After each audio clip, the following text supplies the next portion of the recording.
Fumetti, cartelloni pubblicitari, ricette, manuali e perfino un Trivial Pursuit per scoprire le vie d'acqua del territorio e l'attività dei consorzi di bonifica. Al liceo artistico Modigliani di Padova, festa grande per la giornata finale del progetto Scuole, Acqua, Ambiente e Territorio, la scoperta del meraviglioso mondo dell'acqua, realizzato nel corso dell'anno scolastico da Ambi Veneto, l'Unione Regionale Consorzi Gestione e Tutela del Territorio e Acque Irrigue.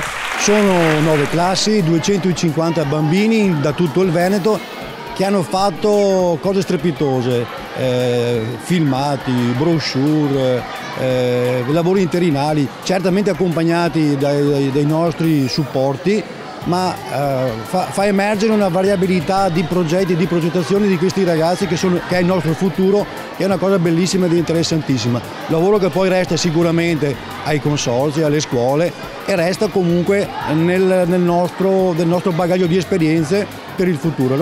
Quest'anno abbiamo lavorato su moltissimi progetti innovativi, diciamo, legati più a tematiche specifiche che i consorzi ci hanno dato. Abbiamo lavorato per esempio sulla costruzione di moduli legati, diciamo, alla produzione multimediale, quindi sempre in prodotti multimediali che però poi possono venire stampati e fruiti su diverse strutture. Possono essere quindi i PC, scaricare online i lavori e poi anche stamparli proprio su carta.